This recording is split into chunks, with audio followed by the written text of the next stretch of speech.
Merci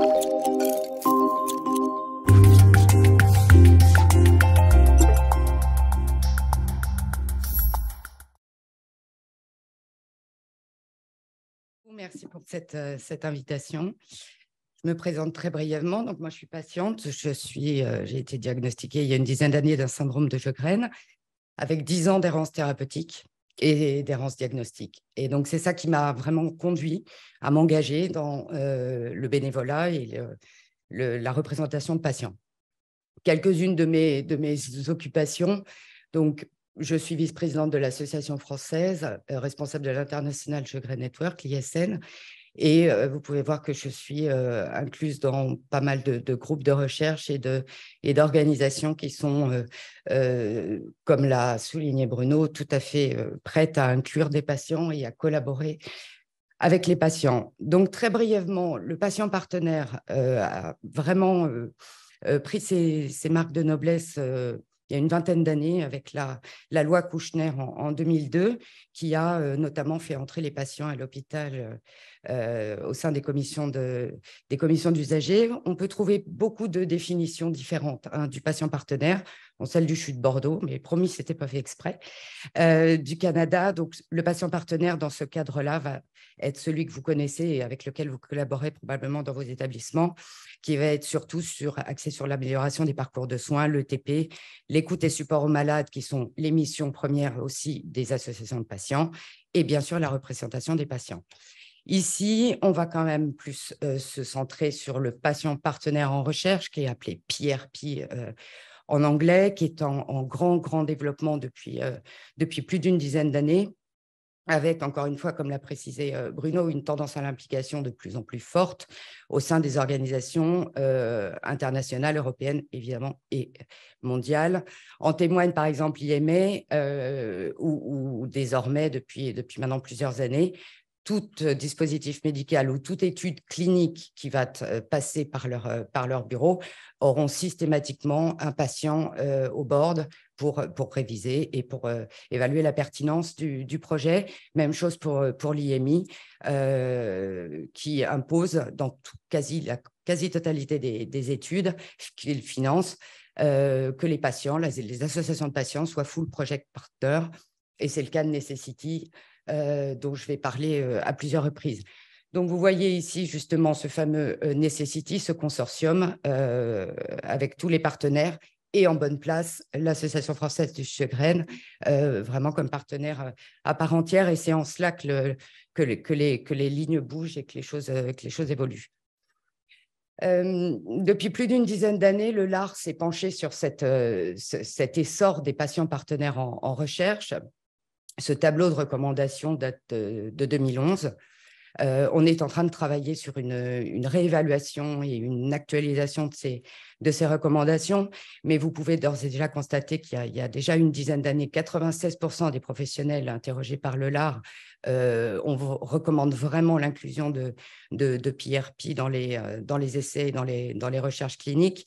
Ensuite, les recommandations font pour parfois sourire aujourd'hui. En 2011, c'était tout à fait novateur, mais aujourd'hui, ça fait un peu plus sourire. Bon, là, on réaffirme bien que les patients et les associations de patients doivent être incluses à toutes les phases du projet, vraiment pour éviter des déconvenues et pour éviter peut-être des erreurs dans les designs ou les protocoles. Un minimum de 2 patients par recherche, aujourd'hui, c'est de plus en plus discuté, puisqu'il est évident que ça dépend de la taille du projet de recherche. Une petite étude, un patient suffira. Une étude, un consortium comme Necessity, on est 8 et on n'est bien pas assez de 8. 2 minutes sur l'identification du patient partenaire. Encore une fois, il est très important, et c'est ce que le LAR tient à souligner, de décrire dès le début et avant que vous ne contactiez une asso de patients ce que vous allez demander et quelles sont les contributions attendues par les patients partenaires. C'est une sorte de chemin, parce que les patients sont bénévoles, évidemment malades par définition, et qu'ils ont parfois aussi des activités extérieures. Donc, il faut aussi prendre en compte les délais de réponse et les délais de participation aux réunions. La sélection du patient partenaire est quand même aussi extrêmement importante et c'est en cela qu'une association de patients va pouvoir vous aider. Si vous avez besoin d'inclure des patients partenaires dans vos recherches, n'hésitez pas à vous tourner vers l'association de patients qui va pouvoir aiguiller un patient partenaire qui aura une formation ou qui aura déjà contribué à des recherches pour éviter des déconvenues sur des patients qui n'auraient pas une culture médicale suffisante ou pour les études internationales qui ne parlent pas anglais. L'investigateur principal doit favoriser la contribution et considérer les besoins spécifiques des patients par rapport aux autres professionnels dans l'étude. Encourager la contribution, ça veut dire quoi? Ça veut dire qu'on a quand même aussi beaucoup de retours de patients partenaires qui vont être seuls au milieu d'une table de 15 ou 20 rhumatologues. Ça peut être extrêmement intimidant, ça peut être extrêmement difficile de prendre la parole.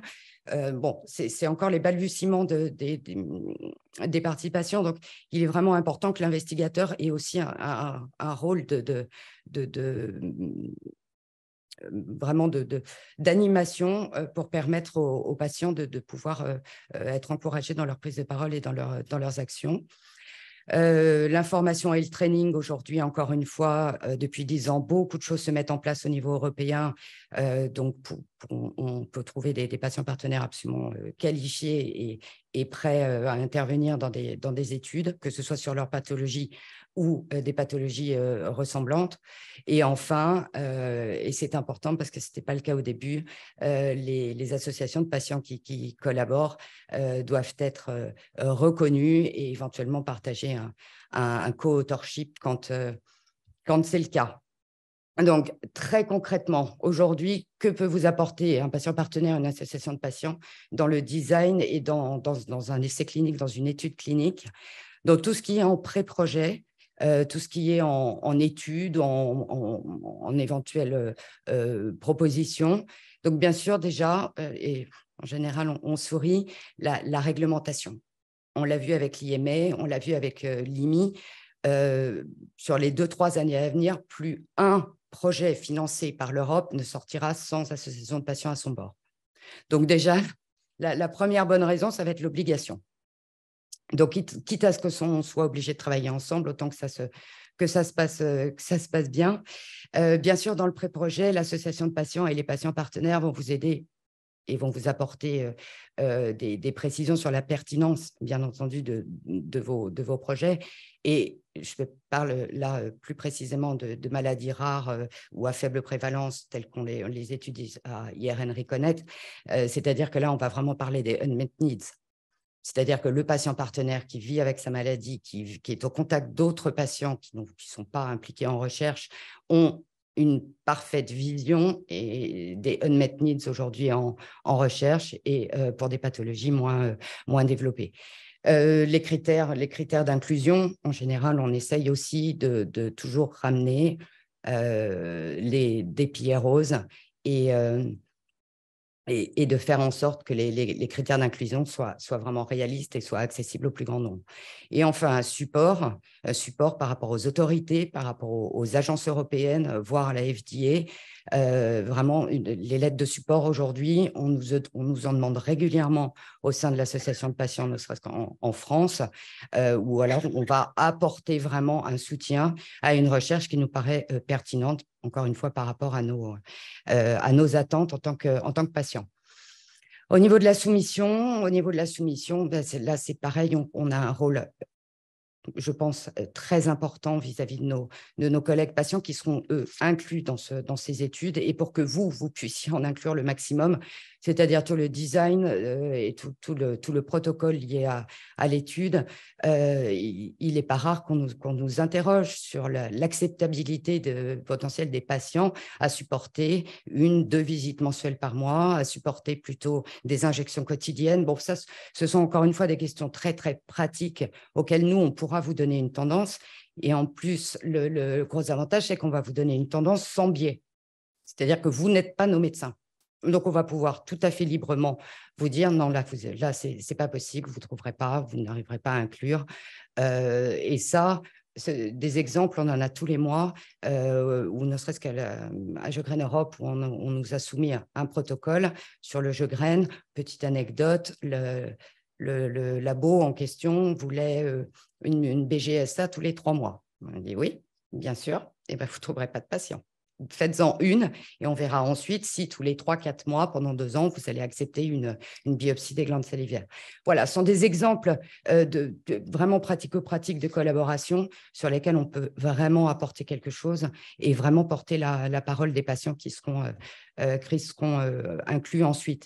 Bien entendu, les pieds roses, encore une fois, c'est aussi un des buts et une des missions des associations de patients, c'est vraiment de porter la voix des patients, de porter les attentes des patients et vraiment ce qui nous importe aujourd'hui, encore et toujours sur une maladie rare ou à faible prévalence, par rapport vraiment aux unmet needs, aux carences de la recherche, tout en précisant, comme vous le savez évidemment tous, que le Sjögren, par exemple, on n'a rien aujourd'hui. On n'a pas de traitement, on n'a rien. Donc, les PROs sont évidemment immenses. Toujours dans cette soumission, il est demandé, quand l'association partenaire est un full partner, si la taille de l'étude le demande, de créer un PAG, un groupe de patients. Alors, en général, quand on est sur une étude internationale, ça va être de plusieurs pays. C'est un boulot colossal. C'est vraiment un travail très important que de contacter les associations de patients des pays concernés. Je prends toujours mon exemple de Necessity, il y a 8 pays.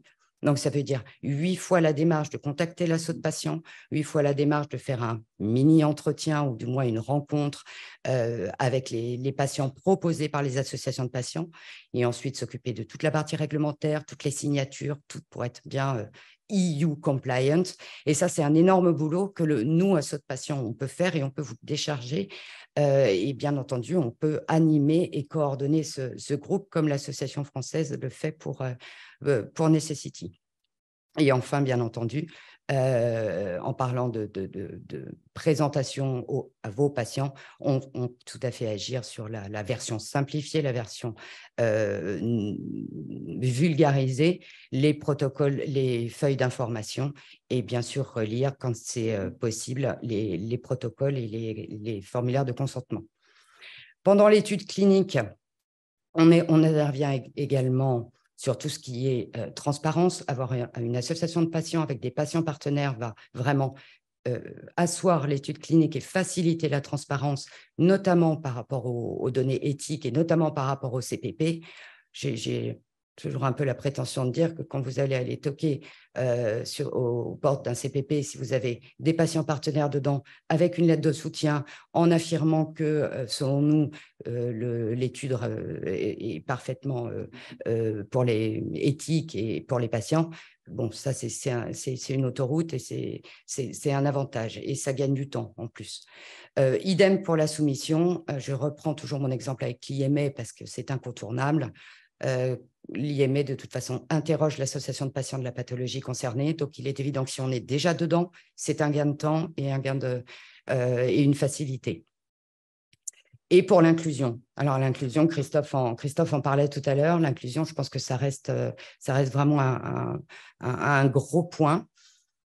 Je continue m'en parler avec Necessity. Xavier Mariette était venu présenter en 2017 ou 2018, donc 1 à 2 ans avant le début de l'étude, était venu parler du projet Necessity. Depuis, et encore une fois, on est dedans et plutôt très actif, le bulletin de l'association qui paraît 4 fois par an, il doit y avoir au moins 2 articles sur Necessity dans le bulletin.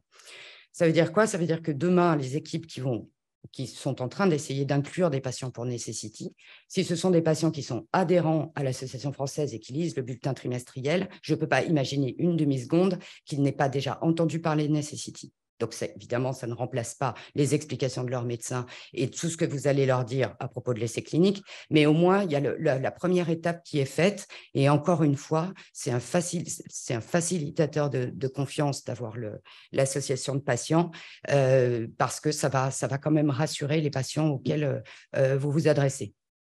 Enfin, et pas des moindres, au niveau des résultats, si on reprend encore une fois les chemins réglementaires, tous les organismes qui font du financement demandent une communication, une dissémination des résultats. Alors, évidemment, parmi vos pairs, on sera beaucoup moins à même de le faire, mais beaucoup demandent une communication grand public et, bien entendu, vis-à-vis des patients. Là, il est évident qu'on est en première ligne pour disséminer, pour informer et pour communiquer sur les résultats de l'étude. Raphaël aurait dû vous présenter Necessity. Je ne sais pas si vous allez tous connaître, c'est vraiment spécifique. Fait spécifique au Sjögren, donc 25 partenaires en réalité c'est 8 pays, 20 académiques, 4 pharma et une association de patients. Donc le projet a démarré début 2019. Le Covid est passé par là. On est en cours de demande de prolongation d'1 an, mais en tous les cas, les patients sont en cours d'inclusion. Donc, très concrètement, qu'est-ce qu'on a fait dans Necessity? Je vous en ai déjà pas mal parlé. 10 work package, donc 10 workshops dans Necessity. L'association, la FGS, est présente dans 6 d'entre eux.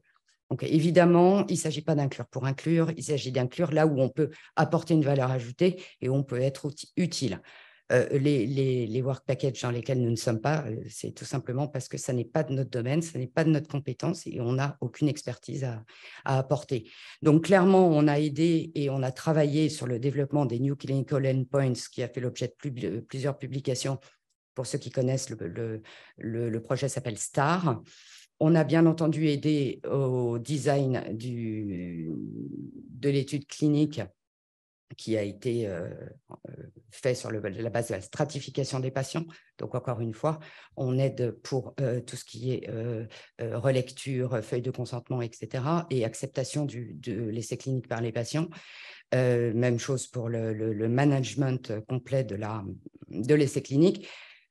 On en a parlé, l'engagement avec tous les stakeholders, donc que ce soit effectivement les institutions nationales, internationales, et là, on va même jusqu'à la FDA.